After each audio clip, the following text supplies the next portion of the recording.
안녕하십니까. 터놓고 말합시다의 아나운서 함윤호입니다. 풀뿌리 민주주의를 대변하고 우리 삶과 가까운 곳에서 현안을 살피는 지방의원들의 중요성은 아무리 강조해도 지나치지 않을 것 같습니다. 더욱이 이달부터는요, 집행부의 연중 사무를 점검하는 행정사무감사가 실시되죠. 그만큼 의원들의 활약이 기대되고 있습니다. 하지만 최근에 군산시의회 폭력과 막말 사태처럼 지방의원들의 자질 문제도 끊임없이 반복되고 있죠.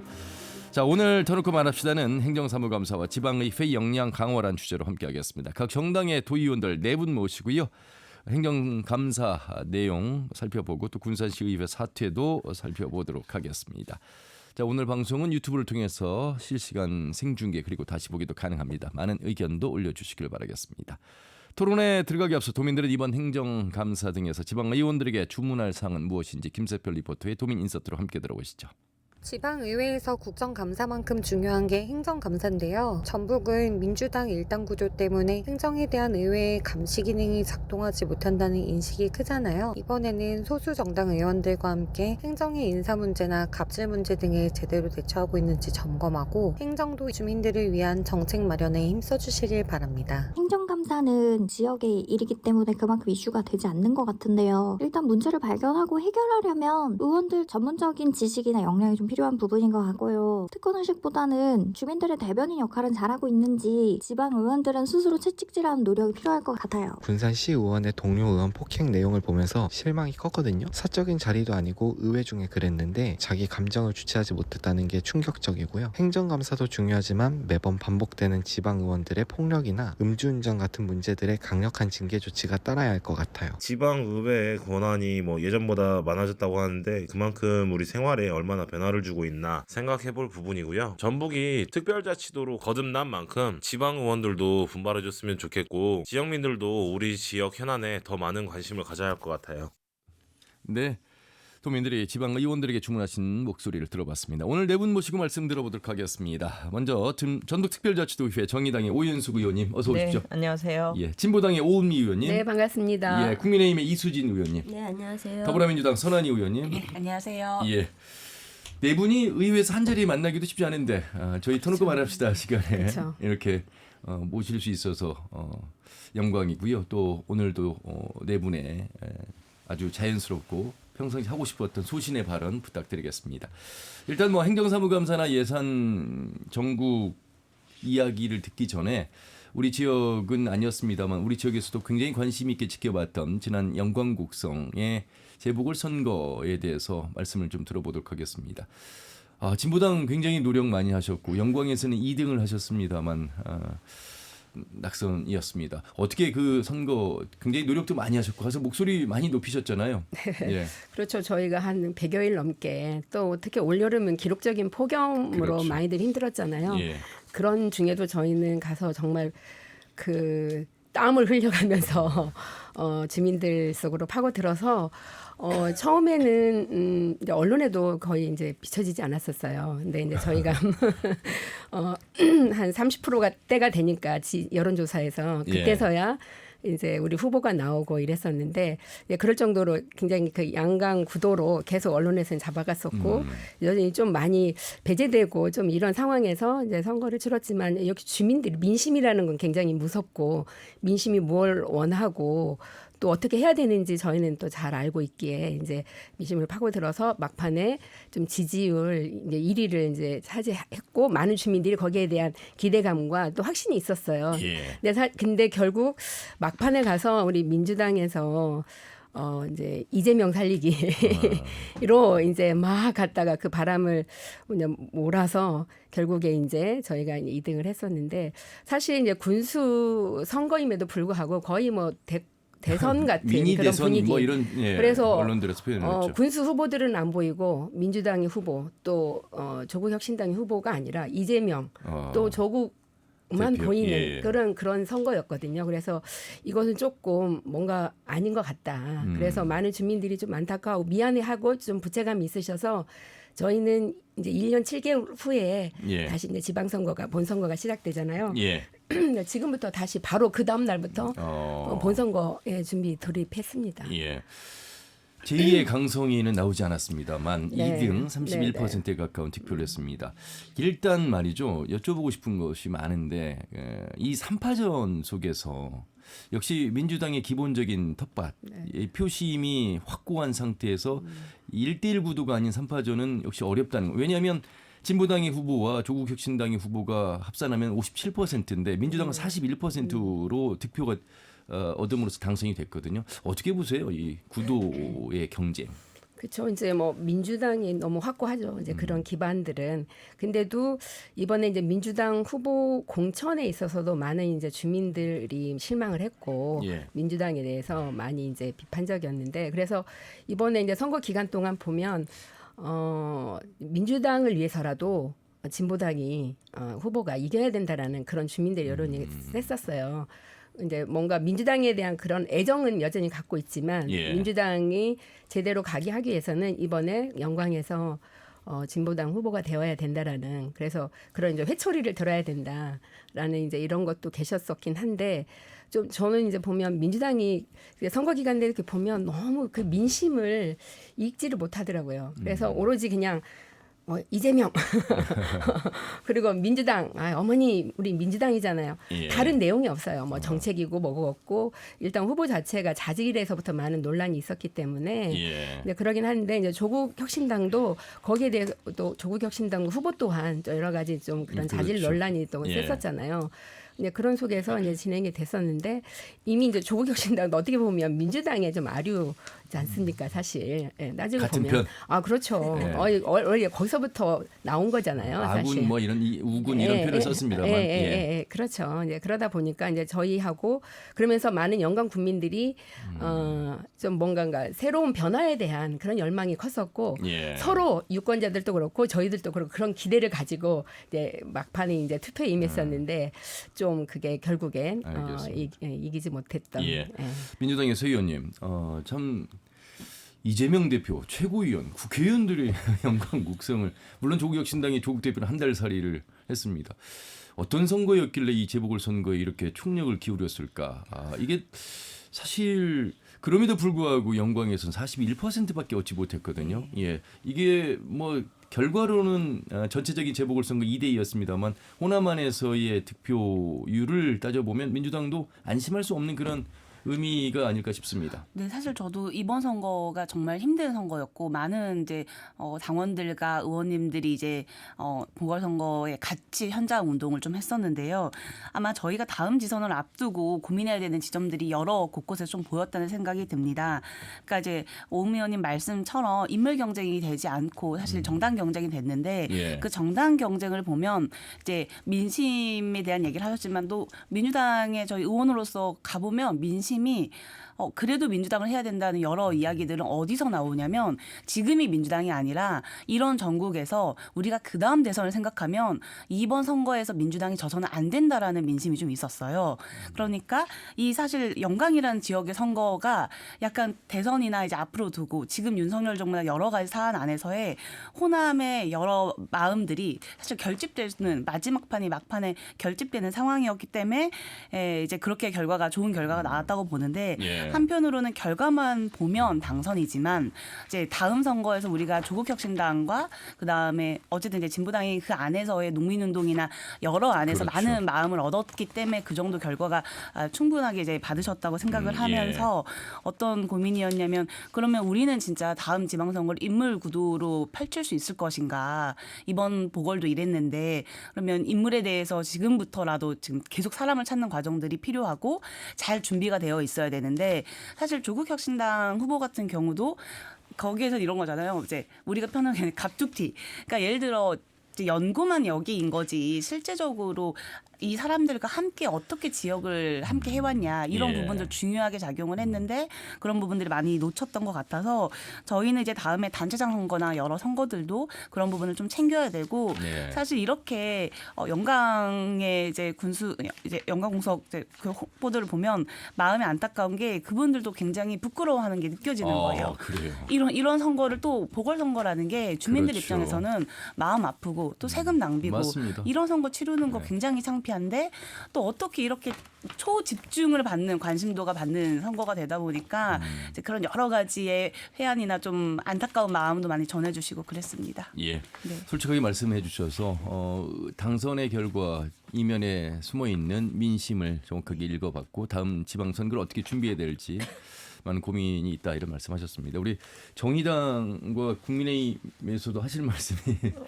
예, 지역에서 있으시죠? 이제 그 집중되었던 선거니까 예, 예. 그러니까 민주당 의원님이 그렇게 말씀을 하시더라고요. 그러니까 전국에서 집중을 할 수밖에 없던 것이 후보 공천이 정말 인물이 정말 제대로 된 인물이었으면 우리가 이렇게 집중할 필요가 없었다. 그러니까 어떻게 보면 호남 지역에서 그 국회의원의 카르텔에 의해서 후보가 제대로 된 후보가 선출되지 않았다는 거 자기 반성 민주당에서 나오더라고요. 그리고 어떻게 보면 진보당이 지역 주민들과 밀착해서 활동해서 어쨌든 희망을 보여주는 선거. 그 뭐 두 가지 측면에서 저는 좀 생각을 해봤어요. 예, 국민의힘의 이수진 의원님. 저는 아까 그 선한 의원님하고 오은미 의원님 말씀하신 것처럼 양당으로 이렇게 비교를 하고 예, 있었잖아요. 그래서 그걸로 봤을 때는 그냥 자기들 텃밭을 지켰다라는 정도로 지금 무승부다라는 그런 글들이 많이 보여지고 있거든요. 예. 자기가 잘하는 곳 우세한 지역에서는 얻어냈다라는 정도의 그런 무승부라는 식의 표현들이 많이 나오더라고요. 그래서 우리도 국민의힘에서는 전남 곡성에서는 군수 후보로 나왔지만 3% 정도 그렇죠. 나왔고 예. 영광에서는 아예 후보를 내지 못한 이런 상황이니까 또 이런 제가 글을 봤어요. 우리 호남에서의 보수가 영남에서의 진보를 배워야 된다. 그러니까 그게 어떤 도민들이나 주민들을 탓할 게 아니라 우리들이 더 역량을 키워야 되겠다. 우리 호남에서의 보수층들이 그 영남에 있는 진보에서 배울 것들은 배워야 되겠다. 그런 자세를. 왜냐하면 우리들은 항상 보면은 썩은 물은 고인 물은 썩는다 이런 표현을 하면서 우리들의 노력보다는 다른 사람들한테 이 책임을 전가하는 모습들이 참 보기가 좋지는 않더라고요. 그래서 우리가 노력을 먼저 해야 그 마음을 도민들이나 주민들이 알아준다. 그래서 예. 이번 선거를 계기로 우리가 우세한 지역을 지켰다는 것만서 안도할 게 아니라 우리가 후보를 내는데 더 적극적으로 임해야 되겠다. 그러기 위해서는 예. 역량을 키워야 되겠다. 이런 반성을 해봅니다. 이 방송을 들으시는 우리 도민분들은 앞으로 지방선거 또 자치단체장의 인물에 대해서 어떻게 생각하실까요? 제가 한번 네 분께 여쭤볼게요. 좋은 인물, 좋은 후보라는 어떤 후보일까? 그러니까 스펙은 화려해서 무늬만 고향인 분이 낙하산식으로 내려와서 후보가 되면 안 된다는 걸 보여주는 여러 사례가 있었고요. 아울러서 그렇다면 참신한 인물을 어떻게 발굴할 것인가? 어떻게 보면 기초의회, 광역의회에서 이렇게 열심히 지역을 알고 지역에 대한 의정활동을 하신 분들이 좋은 인물, 그 가운데서 좋은 인물이 나오는 게 아닐까? 하늘에서 뚝 떨어지는 거 아니잖아요. 만들어지는 그런 노력의 과정들, 최소한의 지역을 정확하게 알고 있는 분들 가운데 후보가 돼야 된다는 것만큼은 우리 유권자들도 이제는 아시는 것 같습니다. 이게 총선과는 좀 많이 다르거든요. 그런 의미에서 각 정당에서 어떻게 참신하고 좋은 인물들을 만들어내고 발굴할 것인가. 사실 민주당이 어떻게 보면 그런 고민을 가장 많이 해야 될 것 같아요. 왜냐하면 워낙 민주당에 대한 지지가 강한 곳이어서 경선만 통과하면 당선이다. 이런 등식화에 이게 좋은 사실은 수식어는 아닐 거라고 아마 생각들 하실 것 같아서 좋은 인물을 각 정당에서 어떻게 고민하고 계신지 먼저 삼선의 우리 진보당의 오은미 의원님. 갑자기 머리가 하얘지네요. 그 말씀 하시니까. 일단은 그러니까 예전하고는 많이 이제 유권자들도 많이 달라지는 것 같아요. 진짜 예전에는 그야말로 중앙 무대에서 화려하게 그렇죠. 하려 하다가 아니면 어떤 공직자였 퇴직해가지고 지역에 내려와가지고 지역에 봉사하겠다 남은 여생을 이렇게 하시는 분들도 많았는데 이제는 그런 건 안 통한다. 그래서 그건 시간을 두고 오랫동안 주민들과 같이 그 속에서 녹아 들어가지고 살면서 그 어떤 주민들의 애환을 같이 하는 그런 사람을 지금은 요구하는 것 같고 그리고 이번 저희가 작년에 전주 그 국회의원 그 재선거라든지 이번 영광 재선거에서 보더라도 그런 건 저희는 느끼거든요. 뭘 원하는가. 근데 이번에도 영광에 다시 이야기하면 민주당은 텃밭이고 그럼에도 불구하고 선거 기간 동안 내내 마을에 들어온 적이 없었어요. 거의 막판에 예. 이제 막판에 전국의 의원들이 뭐 시도 의원들 다 와가지고 국회의원들까지 와가지고 그랬었는데 저는 이렇게 정치는 이렇게 가서는 안 된다. 물론 이제 당이 다르고 이러긴 하지만 우리가 결국 여기가 대선판이 벌어졌지만 대통령이 되면 뭐 하겠고 국회의원 다수 의석을 찾으면 뭐겠는가. 그럼 지금 국민들의 삶은 갈수록 지금 피폐해져 가고 있는데 예. 이걸 보듬어 아는 우리 정치가 지금 안 되고 있는데 거기에 막 그런 주요 인물들을 내세워 가지고 하겠다 뭐 하겠다는 건가 진짜 뼈저리게 반성을 하지 않으면 앞으로 유권자들로부터 외면받을 수 없겠다라는 생각이 들고 예. 그래서 저희 이제 진보 당이 그래서 그런 역할들이 더 커진 것 같고 그래서 저희는 좌절하거나 포기하지 않고 그냥 꾸준하게 여전히 지금도 그 주민들의 어떤 그 깊숙이 들어가서 예. 뭐 하는 것밖에 없다 답이. 진보당은 확실히 확인한 것 같아요. 지난 전주 의뢰 재보궐선거에서 강성이라는 후보를 물론 민주당 후보가 나오지는 않았습니다만 이번 이석하 후보였죠. 네. 영광에서 농민운동 하시면서 실제 영광에서 산 시간들을 평가받는 시간 그래서 31% 정도를 얻었던 점들이 이제 진정성에 대해서 유권자가 알아주는구나. 새로운 정치를 예. 이제 경험하시는 거죠. 예. 우리 유권자들이. 자, 네 정의당도 말씀 들어보도록 하겠습니다. 상당히 지금 고민에 많이 빠져 있는 정의당으로서 한때는 제2정당으로서 우리 도민들에게 많은 지지를 받았습니다. 지금의 정의당은 과거와는 많이 달라서 쇄신의 목소리를 많이 내고 계시는데 어떻습니까? 그러니까 오은미 의원님께서 말씀하신 지금의 민주당과는 좀 다른 그 모습으로 어쨌든 유권자분들께 이제 찾아뵙고 그렇게 평가를 받는 것은 우리 뭐 소수 정당이 계속 가야 될 길인 것 같고 예. 지금의 이제 제가 이제 도의원으로 활동하고 있고 한승우 시의원님이 전주 시의원으로 그렇죠. 활동을 하고 있거든요. 그래서 정의당의 이름으로 정의당의 의원으로 이렇게 주민들을 위해서 활동하는 모습이 이것이라는 것을 정의당의 모습으로 그 유권자들한테 도민들한테 이게 모습으로 보이고 있고 지역에 나가서는 정말 지역 주민들이 실제적으로 함께하면 좀 다르다는 것은 실제적으로 느끼시거든요. 예. 그래서 밀착 활동을 통해서 그리고 좀 차별된 그리고 기존의 민주당 의원님들이 대변하지 않는 그런 소수의 목소리, 힘든 목소리를 진짜 우리 정의당은 그렇게 대변을 하려고 하고 있고 그래서 그런 모습 속에서 그 지방선거도 그렇게 하고 주민들의 어쨌든 표를 얻는 활동을 어쨌든 밀착해서 다른 목소리를 내는 모습으로 정의당도 선거를 치러야 될 것 같습니다. 지금 정의당이 전국 도당위원장을 또 네. 맡으셨어요. 사실 한 사람의 인물을 이만큼 만들 때 제2의 오은미, 제2의 오연숙, 제2의 이수진, 제2의 선한이를 만들기까지 시간이 걸립니다. 그냥 한순간에 이 정도의 경력을 가지고 의정활동하는 의원이 되기가 쉽지 않은데 인물론에 있어서는 늘 선거를 앞두고 찾기 마련이다 보니까 물론 지원자가 있어야 되겠고 지원자를 발굴하는 것이 참 얼마나 어려운 것인가. 그것도 소수 당으로서는 힘들다는 걸 알지만 그래도 다음 지방선거 유권자들에게는 폭넓은 선택의 기회를 통해서 내가 원하는 후보를 뽑을 수 있다는 것. 이것들이 유권자에게 주는 선물일 수도 있습니다. 그래서 각 정당들 더욱더 노력을 하셔야 될 것 같고. 그러니까 소수 정당한테 가장 큰 숙제는 인물 문제도 있지만 예.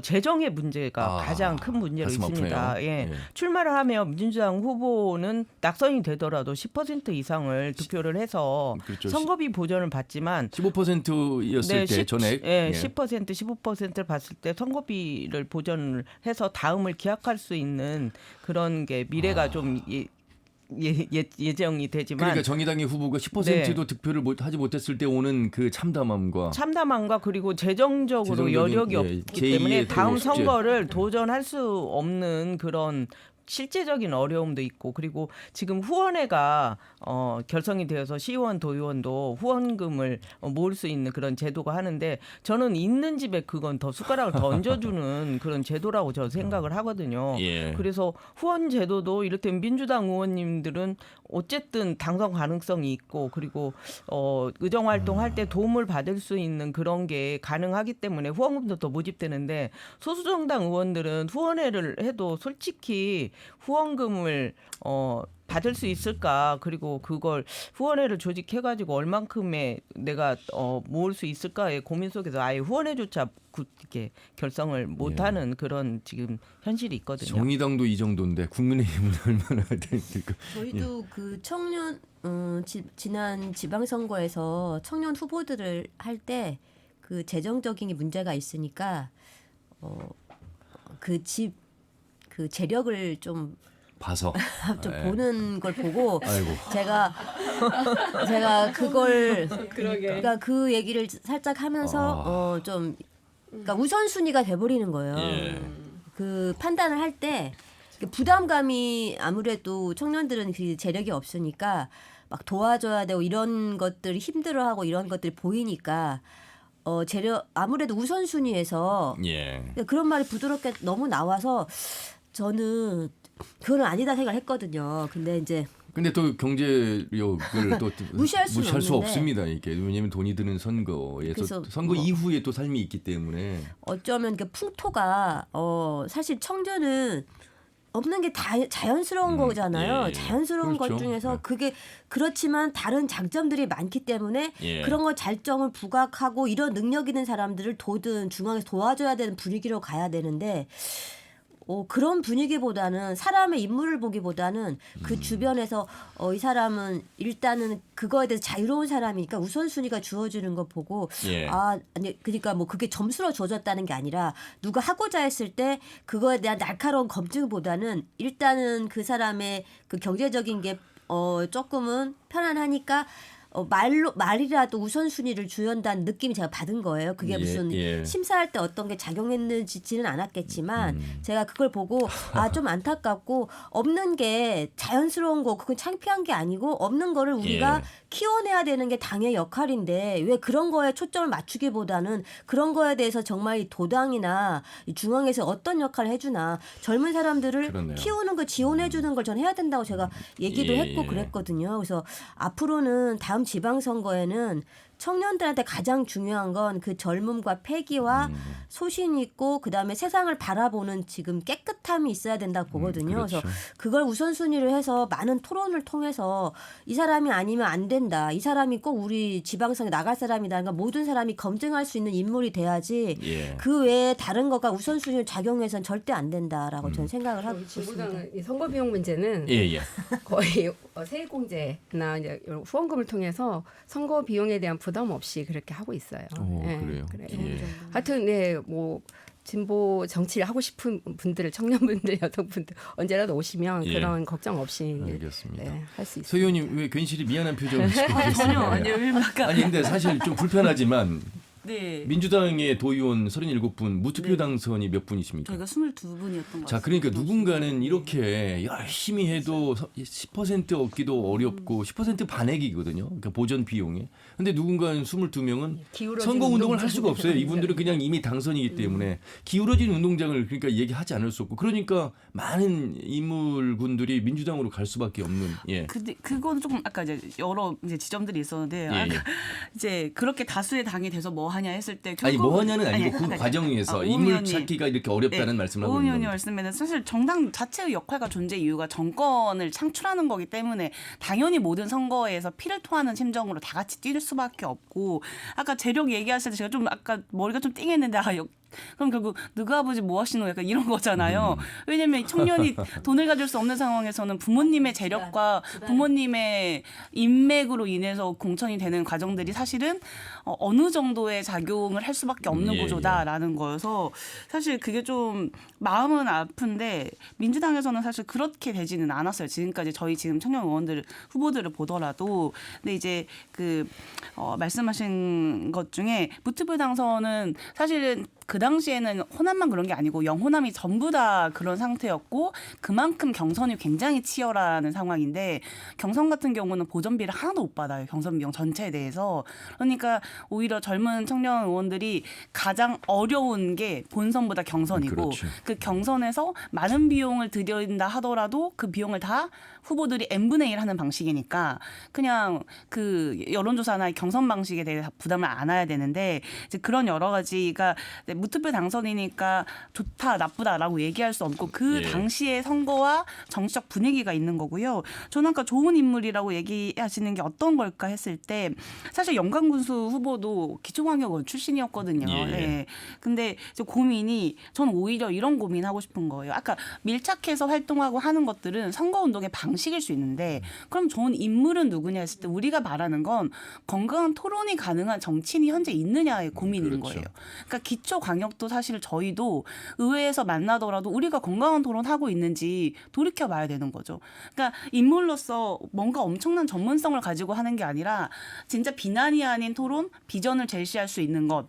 그리고 이런 안에서의 토론이 가능해야 적어도 당이 다르지만 우리가 이 접점을 찾는 과정에 도민들이 행복하고 삶의 질이 나아질 수 있다면 그 접점은 가져가야 되는 과정을 겪어야 되는데 예, 예.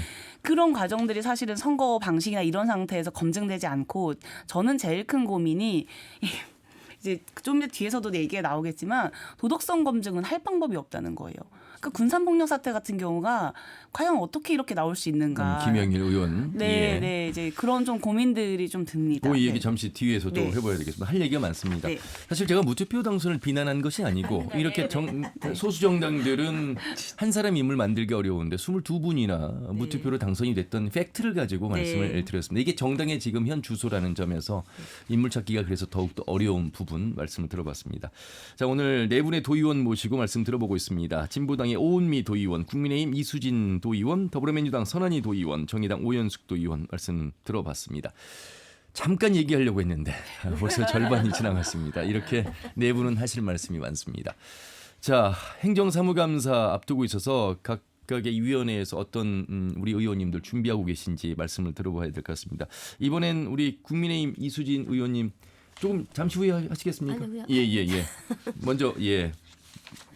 저는 이번에 중국 사무소 출장을 다녀왔었거든요. 예. 그래서 여기 이제 질문지에도 그게 약간 언급이 돼 있어서 예. 제가 이번에 중국 사무소 가서 현황을 점검하고 그다음에 이번에 이제 출장소를 만들기 위한 그 칭다오를 다녀왔는데요. 예. 칭다오 사무실이 현재 존재하지 않더라고요. 그러니까 갔더니 이름표도 없고 아무것도 없는 거예요. 그 중진공 사무실에 갔는데 예. 사무실에 당연히 사무실이 있을 그 사무실을 우리는 보러 갔는데 갔더니 뭐 팻말 이름표도 아무것도 없어서 이게 어떻게 된 거냐? 예. 우리 언제부터 사용하는 거냐? 그랬더니 이제 하는 말이 우리 공문으로 허락을 받았고 지금 사용 가능한 허가를 받았다. 그래서 그럼 계약이 언제부터 된 거냐 물어보니까 그 말을 이제 못 하시는 거예요. 예. 집행부에서. 제가 경진원 통해서 이제 그날 그 얘기 끝나고 바로 물어보니까 계약이 끝났다는 거예요. 그러니까 3개월씩 연장을 하는데 끝났는데 연장을 안 해서 지금은 우리가 빈 사무실을 아무것도 우리 소유 어떻게 보면 우리가 들어갈 수 없는 공간이죠. 그러니까 예를 들면 빈 사무실 구경 가듯이 집 보러 가듯이 그런 빈 공간을 우리가 보고 온 거여서 그럼 왜 여기를 보여줬냐라고 제가 중진공 본부장한테 경진원 본부장한테 여기를 왜 보여줬냐 물어보니까 과거에 있었던 걸 보여달라고인 줄 알고 거길 갔다는 표현을 말하라길래 무슨 소리냐 이거 뭐 유적지도 아니고 우리가 현지로 출장을 가는 건 우리가 책상에서 보지 않는 그 현장을 보러 가는 거잖아. 잘 이루어지고 있는지. 그런 어떻게 보면 그 사람 같으면 그 호흡 분위기랑 호흡을 보러 가는 거잖아요. 근데 거기는 이미 계획이 끝나서 거기 안에다가 연필 하나도 놓을 수 없는 그런 상황인 거죠. 자, 이수진 의원님이 지금 기획행정위원회인데 이미 도정 질의를 통해서 나온 이야기, 뉴스를 통해서 언급됐습니다. 상하이에 이 중국의 사무소가 있는데 칭다오의 제2부사무소를 만드는 것에 대한 논의 그리고 그 직접 현장에 다녀온 이야기와 하나는 전북도 중국 사무소 부소장 특혜 채용 문제. 그래서 문제 제기가 되자 언론에서 보도가 되자 이제 당사자가 이제 사표를 낸 상황. 자, 그것에 대해서 이제 행정사무감사를 앞두고 준비하고 있다 이런 말씀이신 거죠. 더 하고 싶은 행정사무감사. 결론은 그거거든요. 사무실이 지금 존재하지 않는다. 뭐 그러면 그쪽 집행부에서 연장 또 하면 된다고 하는데 그런 무책임한 말이 어디 있는가. 예. 우리가 현장을 가려면 집행부가 동행을 했습니다. 그러면 그 상황을 점검하고 우리한테 최소한 자료를 보고 그 현지 상황을 점검하고 우리랑 같이 갔어야 되는데 아무 계약 상황도 확인도 집행부는 안 한 상황이 그게 집행부에서 지금 주도한 게 그 대외협력과에서 주도를 한 거거든요. 예, 예. 시작을. 그럼 그쪽에서 그쪽 소관국장이 같이 갔으면 확인을 했어야 되는데 확인을 아무것도 안 하고 계약 일자도 모르고 몰라서 제가 그 지금 수탁기관인 경진원에 확인을 해보니까 계약이 끝났다는 거예요. 그래서 끝난 걸 왜 보여주냐니까 그런 어이없는 답변을 했는데요. 중요한 거는 현재 출장을 가면 최소한 사전 점검을 해야 되고 계약이 끝났으면 그리고 그곳을 간 이유가 거의 입지 조건이 탁월해서 그 안에 중진공 사무실 안에 들어간 거거든요. 무상이라는 걸 강조하면서 그랬으면 그거를 부소장이 그만뒀던 안 뒀던 간에 유지를 해야만 지금 거기에 출장소를 만들게 됐다는 취지가 무색해지지 않는데 지금은 그게 운영 전혀 되지 않는 곳 가서 우리가 거기 가서 점검 리스트를 점검을 하겠다? 무슨 점검을 할 수 있어? 빈 사무실 우리가 무슨 사무실 구하는 입주자도 아니고 예. 그걸 보고 굉장히 저는 이게 집행부에서 지금 일을 하겠다는 건 이걸 결론을 보면 저는 이 사무실은 필요 없는 공간이었다. 아니 근데 이 도정치를 안 했다면 이건 그냥 그대로 지금 유지된 거죠. 지금 그쵸. 채용에 있어서 문제점 그리고 계속 그냥 그대로 근무하게 유지되고 되고 그 사무실도 취업 그렇게- 비자가 없는데도 불구하고 출근도 못 하고 있는 네, 상황. 그렇게 이런 상황이 것들을 됐었고. 질의를 했기 때문에 지금 당사자가 지금 사표를 낸 거잖아요. 네, 근데 그 출장소마저도 그러니까요. 그렇게 방치를 하고 아예 사무실이 아니에요, 우리 것이. 자, 아예. 그래서 여러분 이렇게 도의회 의원들의 역할이 굉장히 중요합니다. 행정사무감사를 그래서 하는 것이고요.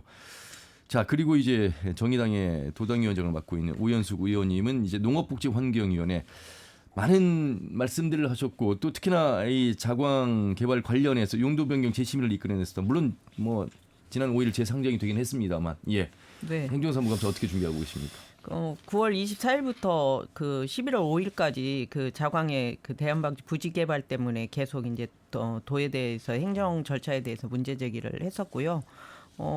이제 그 전주시에서 행정 절차를 계속 이제 시민들이 요구하는 그런 것을 무시하면서 행정 절차를 급하게 진행한 그런 게 있었고, 예. 전라북도에서도 도시계획위원회를 통해서 묻지도 따지지도 않고 그냥 도시계획위원회에서 통과를 시키려는 저는 느낌을 받았었거든요. 근데 이제 회의를 진행하는 과정에서 30명에 16명이 과반인데 그 과반을 지키지 않고 회의를 진행해서 이건 무효라고 얘기를 했는데 그 도에서는 그렇게 무효라고 이건 뭐 명확하게 무효라고 주장을 해도 예. 받아들이지 않아서 이제 도정 질문을 통해서 이제 질문을 하게 됐고 계속 그 과정에서도 도에서는 그걸 인정하지 않는 거예요. 그래서 제가 전라북도의회 변호사 8분께 자문을 구해가지고 지방 법원에 그 판례와 대법원 판례까지 제시해가지고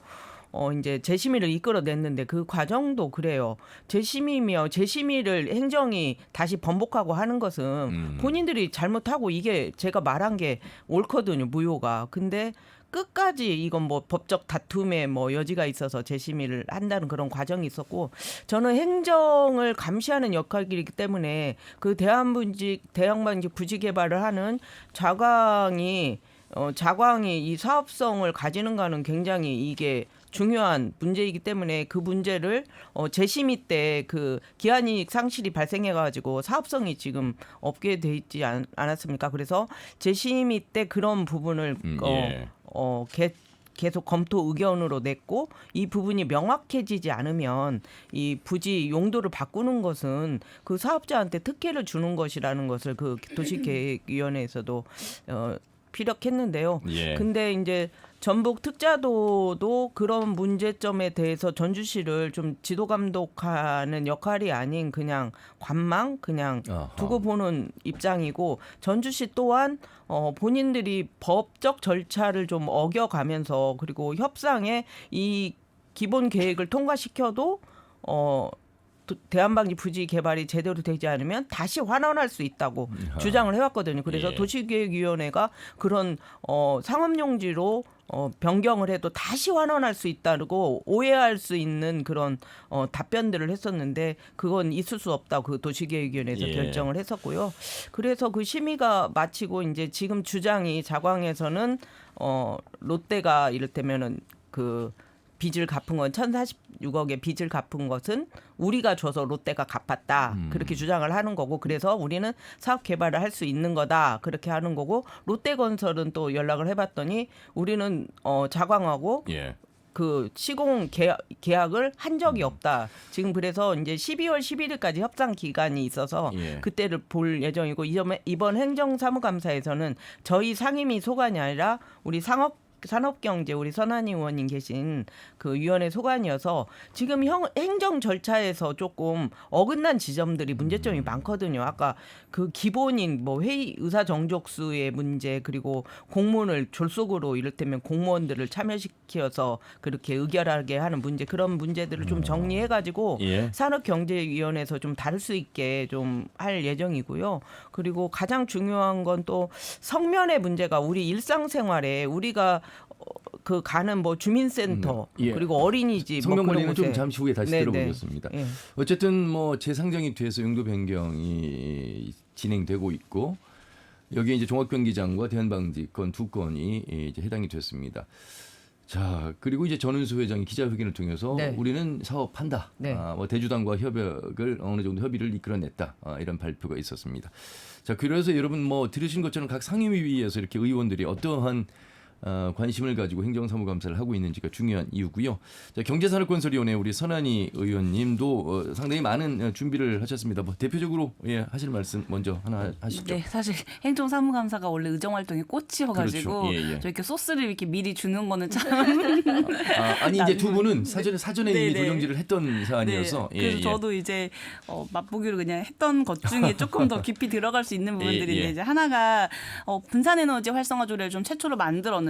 그 이유 중에 하나가 지역에서 굉장히 필요한 건 분산에너지가 시행됨으로써 우리는 이제 대규모 발전시설 같은 걸 좀 지향할 수 있고 그 다음에 이제 영광의 원전 같은 경우 다시 지금 재연장을 10년 재연장을 하겠다고 하는데 그거 부분에서도 좀 방지할 수 있고 이제 막을 수 있는 충분한 이제 근거가 될 거고 또 지금 정읍이나 여러 사안 안에서 송전선로를 이렇게 하는 문제들이 사실은 분산에너지를 통해서 조금 해소할 수가 있고 또 지역 안에서도 경제 활성화를 이루는 그러니까 전기요 자체로도 경제성 있게 바꿀 수 있는 거라서 이 부분을 어떻게 특화단지로 지정되고 역할을 할 것인지 좀 이 부분에 대한 촘촘한 계획들을 이제 한감을 통해서 어디까지 준비했고 어떻게 할 건지에 대한 내용도 좀 다룰 예정이고요. 또 하나는 저도 이제 도정 질의했던 내용 중에 하나가 RIS와 라이즈 사업이라고 해서 이제 거점 중심 대학으로 하는 거의 3천억 규모의 지방재정 사업들이 좀 진행이 되는데 이 단장에 대한 갑질 의혹이나 여러 비위 의혹에 대한 문제 제기를 했고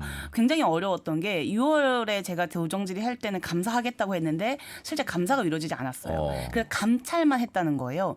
그래서 다시 서면 질의를 제가 해서 서면 질의를 통해서 감사가 진행되는데 그 당시에 감사를 하지 않은 이유로 무엇을 냈냐면 2급 공무원부터 시작해가지고 대변인실도 그렇고 감사 사항이 너무 많아서 여력이 안 된다고 하고 그걸 안 한 거예요. 그래서 그거는 핑계다 해서 이제 다시 감사를 했고 중징계가 최종적으로 요구가 돼서 이제 테크노파크의 인사위원회로 이제 옮겨갈 텐데요. 이제 그렇게 되는데 그 과정 안에서 여러 문제들이 사실 수면 위로 드러나지 않은 문제가 굉장히 많아요. 그래서 그 문제에 대해서 어떻게 책임을 질 것인가. 왜냐하면 부설기관은 테크노파크인데 실제 관련 있는 그 상임 관련 있는 이 직속 기관은 교육협력추진단이에요.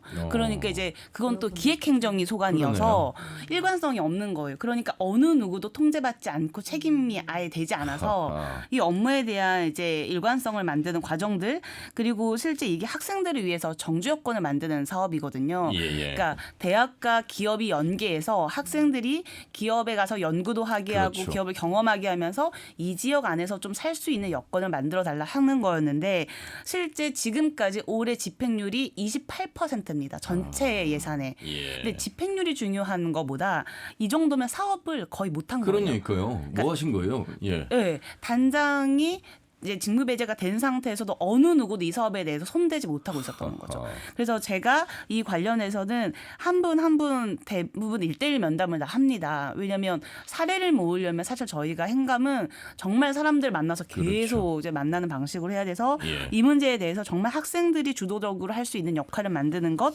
그리고 지금은 거점 대학만 하지만 저희 도내에 있는 대학들이 다 어렵지 않습니까? 예. 거기에 다니는 학생들, 재학생까지 어떻게 같이 좀 이 사업으로 인해서 정주여건을 만들어갈 건지 그 나머지 비전도 같이 제시할 수 있는 방향으로 고민하고 있습니다. 예, 도의 추연기관입니다, 여러분. 테크노파크의 부설기관인 제2지산학협력단 단장, 이미 문제가 되고 있던 단장에 대한 임명, 이 부분에 대해서 우리 이제 선한희 의원이 준비하고 질의를 했던 부분 속에서 상당히 뭐 앞에 우리 이수진 의원님이 지적하신 중국 사무소의 부소장 채용도 그렇고, 이 자치단체장이 두 가지 살을 잘해야 된다고 하잖아요. 인사와 공사. 근데 이 인사 부분에 있어서 이런 문제를 의회에서 지적하지 않으면 이건 뭐 누구도 묻지 않는 그런 사안이 되는 상황에서 굉장히 행정사무감사를 잘 준비하고 계신 것 같습니다. 그리고 이제 농업복지환경위원회 오은미 의원님, 예. 네. 3선이시기 때문에 뭐 행정사무감사 달인이 아니실까 싶습니다. 아니 절대요. 네. 이제 저는 이제 제가 속한 위원회가 농업복지환경위원회에서 예. 뭐 농업이라든지 여성, 어린이, 청소년, 장애인, 보건, 의료, 환경. 그래서 우리 주민들의 삶과 직결된 그렇네요. 어떤 정책 전반에 걸쳐서 이제 저희가 행정사무감사를 벌여야 되는데, 사실 우리 전라북도가 전북자치도가 우리 주민 이렇게 낙후되었다고 많이 하잖아요. 예. 근데 저희가 이 낙후가 무엇인가? 우리가 뭐 기업이 많지 않아서 낙후된 것인가? 저는 요즘 이렇게 다양한 주민들 각 분야에서 요소에서 열심히 일하시는 분들이 느끼는 그 열패감 같은 거, 괴리감 예. 같은 걸 많이 느끼면서, 그리고 그분들이 직접 이제 민원을 많이 요구하시고 또 그분들이 목소리가 이제 터져 나오기 시작하거든요. 근데 그러면서 보면 우리가 이제 사회복지사라든지 각 사회복지사들 이렇게 돌봄 영역을 담당하는 분들이 되게 많고 앞으로도 계속 이제 늘어날 수밖에 없잖아요. 그렇죠.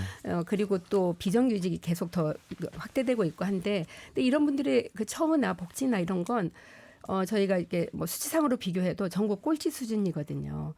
바로 이런 것이 낙후됐다. 우리 도민들의 삶을 제대로 돌보지 않고 그저 그냥 성과 위주의식의 정책으로 매몰되어서 지금까지 쭉 오다 보니까 주민들은 과의 이 괴리된 이 정책으로 일관해 오면서 주민들이 그동안에 참고 하다가 이제 자기들의 목소리를 더 구체적으로 내기 시작하고 있다. 그 한 예가 뭐 지역아동센터 선생님들이 계시는데 이제 이분들이 노동조합을 결성했어요. 제가 노동조합을 만드십시오 해가지고 두 달 만에 거의 300명 이상 지금 만들고 있는데, 근데 이분들의 목소리들이 그동안에 어떤 열정페이 또 아니면 헌신, 희생으로 그동안에 그런 업무들을 수행했더라면 이제는 그런 것에 대한 정당한 이제 어떤 보장, 그 대가를 좀 이제 지불해야 된다. 우리 사회가, 전라북도가 또 그런 면에서 정말 너무 그동안에 그래도 지금 이제 삭감 전국이잖아요. 예산이 그렇습니다. 세수가 국고 보조금이 이제 없고 하면서 지금 또 지방채를 좀 발행해야 되는 여러 어려운 상황에서 그 좋은 호시절에 그 이 도민들의 삶을 그동안 외면하고 이제 와서 예산이 없어서 더 이게 못한다, 이런 이야기가 참 부끄럽고 좀 안타깝거든요. 그래서 이런 부분에 대해서 집중적으로 적어도 우리가 중간 정도 수준까지는 이제는 끌어올려야 주민들의 삶을 좀 안정적으로 좀 보장할 수 있지 않나, 이런 걸 좀 역점으로 좀 보려고 해요. 그리고 올여름 폭염곤으로 인한 벼멸구로 인한 피해, 저와 같이 또 동행 취재도 함께 하셨고, 그래도 그런 노력으로 도지사도 현장 발걸음하셨고 또 정부가 농업재해로 인정을 받게끔 결과가 얻어내셨습니다. 그래서 중요한 역할들이 아니었을까 싶습니다. 그렇죠. 이게 사실 벼멸구 피해가 막 확산이 되고 저희 논도 거의 100% 피해를 봤거든요. 근데 여기에 대해서 행정이 너무 무관심한 것 같아서 명절 끝나자마자 막 문자 보내면서 현장에 가보아라. 현장에 와라. 해가지고 어디까지만 온다. 여기까지는 안 온다. 이러면서 아니 직접 와서 봐야 느껴야 된다. 해가지고 도지사님도 임시 이제 순창 왔었고, 그리고 농업재해를 인정하지 않아서 저희가 이제 촉구 건의안도 정부의 대정부 촉구 건의안도 내서 어쨌든 결과가 정부가 이제 농업 예. 재해로 인정을 했었고요. 그리고 그냥 전북도가 사실 시군의 피해 상황만 집계해가지고 보고를 했어요. 그러면 전북도는 역할은 뭐냐? 긴급 예산이라도 투여해야 되지 않나 해가지고 결국 이제 5억 원이라는 예산을 작지만 투여해서 이제 긴급 방제비로 했었는데 그렇죠. 그런 역할들이 하나하나가 생기고 뭔가가 견인해 내지 않으면 이 행정이라는 건 그냥 요지부동이더라고요. 예, 그래서 예. 알겠습니다. 자, 이렇게 뭐 다 말씀드릴 수 없는 각 상임위별로 행정사무감사 준비를 하고 있다는 말씀이었고요. 시간이 없지만 이 사안은 짚어봐야 될 것 같습니다. 같은 의원이긴 합니다만 지방의회 무용론 이야기 나오면 참 기분 나쁠 것 같습니다. 그런데요, 그도 그럴 만한 것이 잊을만 하면 지방의원의 음주사고라든지 일탈행위, 뭐 같은 동료 의원의 성화문 문제, 뭐 여러 가지 입에 담을 수 없는 일들이 있었는데 최근에 군산시에서는요, 임시회 중에 자신의 발언을 제안했다는 이유로 상임위원장의 뺨을 때린 사건이 있습니다. 또 다른 의원들의 공무원 비하 발언도 있고요. 그래서 같은 의원이긴 합니다만 이 의회의 어떤 무용론보다는 또 더 잘하고 있는 의원들이 더 많음에도 불구하고 이런 일들이 벌어져서 간단하게 좀 말씀 듣겠습니다. 우리 정의당의 오연숙 의원님. 네, 그 의원들이 스스로가 아까 우리 선한이 의원님께서 말씀 도덕적인 것은 어떻게 평가할 수가 없어서 예. 의원들의 그 개개인의 그 도덕성의 그 수준은 평가할 수 없기 때문에 이런 일들이 일어나고 그런데 이제 그것을 강제하기 위해서 윤리 강령 조례를 지금 운용하고 있는데 그 조항을 보면 징계 기준이 명확하지 않더라고요. 군산시 의회에는 뭐 면세 면탈 그런 지점 성폭력 4개 규정만 제명이 돼 있는데 예. 전북 자치도 의회에는 23년 제가 이제 발의를 해 가지고 예. 징계 그 기준을 좀 세분화해 가지고 음주운전 했을 때도 인적 물적 피해가 있는 교통사고를 일으킨 경우 그리고 음주운전을 운전면허가 정지되거나 취소된 상태에서 음주운전을 한 경우 등 해가지고 제명의 규정을 좀 신설했고요. 예. 그 전북 특자도에 조금 더 추가된 것은 갑질 행위에 대해서도 다른 지역에 없는 것을 제명을 하게 돼 있어요. 그래서 예. 저는 군산뿐만이 아니라 전라북도 전체 의회에 이 징계 기준이 어떻게 마련돼 있는지를 좀 살펴봤는데요. 아예 그 겸직 신고 영리 거래 금지 조항만 있고 진안군 임실군 남원시 의회는 아예 다른 조항이 있지를 않아요. 그리고 제명이라는 아예 근거가 없어요. 제재 기준이. 그래서 그 좀 심각하다는 것을 좀 느꼈고요. 그렇지 않아도 의회에서 제19 감사기 논란 많은데 그러죠. 예, 윤리에 대해서요. 그러니까 군산시 의회는 다른 지역보다 그래도 이를테면 제명 규정이 있어가지고 징계 규정이 마련돼 있는데 다른 지역은 그것이 없는 곳이 있고 징계 기준마저 없는 곳이 순창군 의회더라고요. 그래서 이게 그 징계 기준이 마련되지 않는 것은 최소한의 의원으로서의 그렇죠. 이를테면은 의원들이 지켜야 될 강령이나 그런 거에 대한 개념조차 생각을 안 없는 하고 거. 네. 뭐 활동해도 된다. 그렇죠. 그리고 예. 이 규정이 없으면 무슨 일이 일어나도 이 징계 규정에 의해 가지고 뭐 이를테면 예. 징계를 해야지. 알겠습니다. 다음에 뭐 법적으로 소송 들어가면 징계 규정이 없으면 다시 법적으로 이를테면 의원이 그 문제를 일으킨 의원이 다시 되돌아올 수 있는 그런 한계가 있거든요. 예. 이수진 의원님, 이 상임위원장이 제안한 걸 가지고 임시회에 나와서 왜 제안했느냐 하면서 이렇게 빵을 때리는 일이 다반사는 아니잖아요. 이게 특이한 상황이죠 지금. 예. 그런 일이 없죠. 어린이 그왜 그랬을까요 이게? 비상식적인 행동이죠. 비정상적인 행동이죠.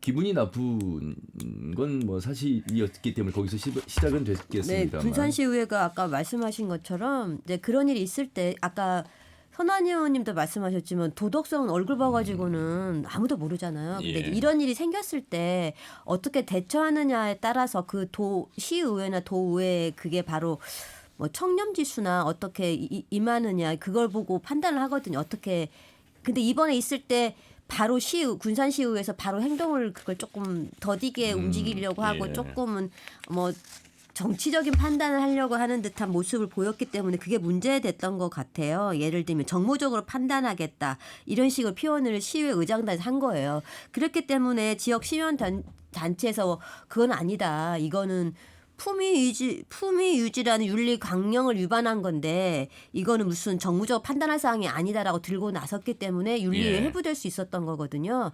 근데 그런 것처럼 어떤 사안이 생겼을 때 어떻게 대처하느냐 예. 그거에 대한 거가 아니 법으로 윤리공정이 만들어놨는데 회부 자체를 안 하려고 이렇게 뭐 정무적 판단을 말하면서 이런 식으로 해버리면 우리도 보면 조례가 있지만 거기까지 가기가 적용되기까지가 할 수 있다라고 예, 돼서 예. 적용 못하는 것들이 많기 때문에 일단은 그런 상황이 생겼을 때 우리들이 그걸 빨리빨리 의원들이 대처하게끔 하는 그렇죠. 적극적인 자세가 예. 필요하다.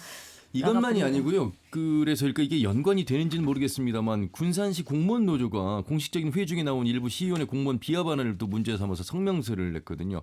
그러니까 같은 의원끼리도 이렇게 폭행을 하는데 공무원의 갑질이 있을 수 있겠구나라는 생각을 할 수 있게끔 이런 또 일들이 일어나고 있어서 오은미 의원님 공무원에게 이 비하반을 갑질하기가 쉽지 않잖아요. 의원이라고는 하나.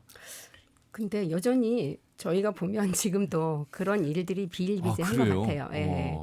사실 뭐 우리가 지방의회 출범한 지 한 30년이 넘었지만은 사실 이런 일들이 있으면서 제대로 된 거기에 대해서 정확하게 뭐 잣대를 기준을 들이댈 수 있는 상황이 안 되는 게 어떻게 보면 그동안에 어떤 우리 호남 지역에서는 민주당 일색으로 일당으로 오다 보니 같은 또 당의 의원을 같은 동료 의원을 뭔가 그런 어떤 평가를 한다는 자체가 심의를 한다는 자체가 사실 쉽지 않은 거고 예. 대부분 후보 시절이나 일반인일 때는 에 비해서 이제 의원이 되고 나면 갑이 되는 거예요. 완전히 차전이 예. 그런 게 당연하게 되는 그리고 굉장히 거기에 대해서 예우하고 대우해주고 뭔가가 이러다 보니까 그런 것들이 그래도 되는 것이냐 하는 게 아직도 좀 이렇게 남성 위주의 그런 그 정치 문화나 이런 것들이 여전히 좀 지속되고 있는 것들을 저 한편의 여성의 입장에서 보면 그런 게 많이 좀 지금도 남아 있다. 예, 예. 이런 것이 사실 정치 혐오를 좀 부추기고 지방의회의 어떤 폐지 막 이런 이야기를 많이 지금도 끊임없이 막 이야기를 하잖아요. 그러니까요. 좀 그런 게 되고 있는 것 같아요. 예. 선한 의원님. 사실 전 두 가지가 좀 고민인데요. 하나는 공적인 영역으로서는 속기록의 무게를 좀 너무 간과한다. 그러니까 아까 발언 같은 경우는 실제 저희가 속기에 남거나 하는 그 무게감이라는 게 있잖아요. 그렇죠. 역사적으로 계속 보관되는 거에 안에서 발언 하나하나가 어떻게 지금 언제 어떻게 드러날지 모르는 그런 거에 대한 무게감이 좀 필요하고 이제 사적인 관계가 될 수는 없긴 하지만 위계가 존재하는 관계라는 걸 인정해야 되는 거죠. 의원들은. 우리는 위계에 의해서 사실 관계가 이미 성립이 되어 있는 상태이기 때문에 의원이 부탁한다 하더라도 상대방은 그걸 부탁으로 받아들이기가 어려운 구조라는 거를 알아야 되는데 예. 사실 그러지 못하는 거죠. 그러니까 예를 들어 이거 어느 의원이 얘기했을 때 그게 사적인 심부름이거나 아니면 이거 정말 공적으로 위배된다 하더라도 그거에 대해서 사실 말하는 사람이 먼저 조심해야 되거든요. 이게 당사자가 어떻게 받아들여질지 근데 그게 이제 없는 거가 하나 있고요. 이제 아까 이제 우리 오연수 의원님께서 여러모로 관련 징계 소위나 내용을 좀 살펴봐 주셨는데 저도 좀 고민을 했던 게 이제 외부위원을 어떻게 할 건가. 근데 이미 지방자치법이 개정되면서 윤리특위는 내부의 인원으로 구성하지만 이제 자문위원회를 구성할 수 있도록 되어 있고 자문위원회는 민간 전문가 중에서 지방의 의장이 위촉할 수 있거든요. 예. 근데 그렇게 하다 보니 이제 자문위원 구성들을 하는데 일단 군산 같은 경우는 현재 사건이 진행 중이니까 명단 공개가 어렵다고 했어요. 전 적절한 조치라고 봐요. 그런데 여전히 진안, 장수, 순창 여기가 미구성 자문위원은 자체를 구성하지 않았고요. 예. 진안군 의회는 윤리특위가 지금 미구성 단계더라고요. 이제 아마 아예 구성하지 않았던 건 아니고 후반기 되면서 새롭게 구성하는 중이지 않을까 싶은데요. 예. 이런 기구들을 상설화시키는 것도 굉장히 중요한 역할이라고 알겠습니다. 생각합니다. 많은 분들이 잘하고 계시는데 꼭 이렇게 한두 번씩의 문제를 일으킵니다. 의회가 필요합니다. 무용론 이야기보다는 의회가 제 역할을 할 수 있도록 책임도 따져 묻고요. 또 내부 안에서도 자성의 목소리를 내시면서 행정을 감시 견제하는 역할을 잘 하시길 바라겠습니다. 그리고 행정사무감사도 잘 하시길 바라겠습니다. 오늘 시간은 여기까지입니다. 많이 아쉽죠? 네, 수고하셨습니다. 다음에 또 오시겠습니다. 네, 고맙습니다. 감사합니다. 예, 더불어민주당 선한희 도의원, 정의당 오연숙 도의원, 진보당 오은미 도의원, 국민의힘 이수진 도의원 네 분과 함께했습니다. 터놓고 말합시다는 다음 주 일요일 오후 5시 5분에 인사드리죠. 함윤호였습니다. 고맙습니다.